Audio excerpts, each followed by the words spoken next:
ये Buddhism series का part 9 है। इसका लेक्चर का रेफरेंस सोर्सेज हैं Ghatnachakra 2026 and Lucent 2026। Effective understanding के लिए पार्ट 8 देखना न भूले। आज हम बात करेंगे एक बहुत इंपॉर्टेंट टॉपिक की, चैत्य, विहार और स्तूप। ये टॉपिक यूपीएससी प्रीलिम्स और मेंस दोनों के लिए इक्वली इंपॉर्टेंट है। सबसे पहले बात करते हैं चैत्य की। चैत्य का लिटरल मीनिंग है चिता से रिलेटेड, यानी फ्यूनरल पायर से कनेक्टेड। अब सोचना, जब किसी महान व्यक्ति की मृत्यु होती थी, उनके रिमेन्स के ऊपर एक मेमोरियल स्ट्रक्चर बनाया जाता था जिसे समाधि कहते थे। इसी से चैत्य का कॉन्सेप्ट आया। धीरे धीरे ये चैत्य बुद्धिस्ट वर्शिप के सेंटर्स बन गए, क्योंकि वहां पे रिलिक्स यानी अवशेष प्रिजर्व किए जाते थे। लोग वहां पूजा करने आते थे। अब आता है विहार। विहार बेसिकली एक रेजिडेंशियल मोनेस्ट्री है, एक ऐसी जगह जहां बुद्धिस्ट मंक्स रहते थे। ये विहार चैत्य के पास ही बनाए जाते थे। सिंपल याद करो, चैत्य worship place, Vihar living place for monks. चलते हैं सीधा स्तूप के ऊपर। स्तूप एक वैदिक कॉन्सेप्ट है। ऋग्वेदा में स्तूप का मीनिंग था ट्री ट्रंक या रेस्ड माउंट। बिल्कुल सिंपल अर्थली स्ट्रक्चर। कोई रिलीजियस कॉन्नोटेशन नहीं था इनिशियली। अब धीरे धीरे यह कॉन्सेप्ट इवॉल्व हुआ और बुद्धिज्म के साथ स्तूप का मीनिंग और इंपॉर्टेंस दोनों बढ़ गए। अब करते हैं एक इंपॉर्टेंट कंपैरिजन, बोध गया स्तूप वर्सेस सांची स्तूप। बोध गया स्तूप यह डायरेक्टली बुद्धा के एनलाइटनमेंट से एसोसिएटेड है।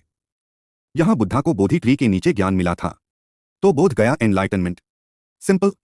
अब सांची स्तूप, और यहां ध्यान दो, सांची स्तूप डायरेक्टली बुद्धा की किसी भी लाइफ इवेंट से एसोसिएटेड नहीं है।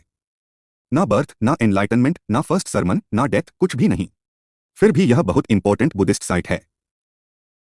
अब स्तूप का मेन फंक्शन था बुद्धा और उनके चीफ डिसाइपल्स के रिलिक्स को प्रिजर्व करना, और इसलिए ये इंपॉर्टेंट पिलग्रमेज सेंटर्स बन गए। अब आते हैं स्तूप के 4 टाइप्स पे, ये याद करना जरूरी है। पहला शारीरिक स्तूप, इसमें बुद्धा या सेंट्स के बॉडीली रिलिक्स होते हैं। दूसरा पारिभोगिक स्तूप, इसमें वो ऑब्जेक्ट्स हैं जो बुद्धा ने यूज किए थे। तीसरा उद्देशिका स्तूप, यह इंपॉर्टेंट इवेंट्स को कॉमेमोरेट करने के लिए बनाया गया। चौथा व्रतानुष्ठित स्तूप, जिसे वोटिव स्तूपा भी कहते हैं, यह डेवोटीज ने वर्शिप के एक्ट के रूप में बनाया। अब लास्ट टॉपिक, और यह भी यूपीएससी का फेवरेट है, महापरिनिर्वाण टेम्पल और light of Asia. Gautama Buddha को लाइट ऑफ एशिया कहा जाता है। इसी नाम से एक फेमस बुक भी है, द लाइट ऑफ एशिया, जो लिखी है एडविन आर्नल्ड ने। नेम याद करो, एडविन आर्नल्ड इंग्लिश पोएट था। अब महापरिनिर्वाण टेम्पल की बात करते हैं। यह लोकेटेड है कुशीनगर, उत्तर प्रदेश में। वहां एक स्टैचू है जो 1876 से 77 एडी में एक्सकवेट की गई थी। उस स्टैचू की हाइट है अप्रॉक्सीमेटली 6.10 मीटर्स, याद रखो रफली 6 मीटर। स्टैचू का पोस्चर है रिक्लाइनिंग यानी लाइन डाउन, और यह परिनिर्वाण को रिप्रेजेंट करता है। अब इसका सिंबलिज्म क्या है? यह स्टैचू उस मोमेंट को डिपिक्ट करती है जब बुद्धा ने 80 साल की उम्र में महापरिनिर्वाण प्राप्त किया, यानी वह बर्थ और डेथ के साइकिल से मुक्त हो गए, संसार के चक्कर से आजाद।